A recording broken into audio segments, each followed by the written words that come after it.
კინოლოგიური ტურნირი საგამოფენო ცენტრ ექსპო ჯორჯიაში შეჯიბრი მეხუთე პავილიონში დილიდან მიმდინარეობს. ტურნირი საღამოს 6 საათამდე გაგრძელდება და მასზე 200 ძაღლი იქნება წარმოდგენილი.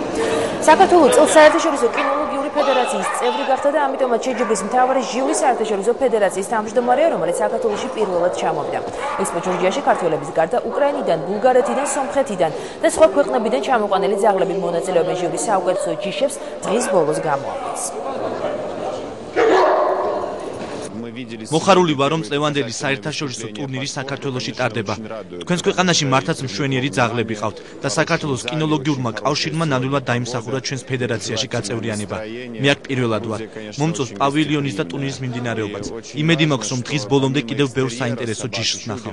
დღეს მონაწილეობას მიიღებენ დაახლოებით 200 ძაღლი დღის მანძილზე.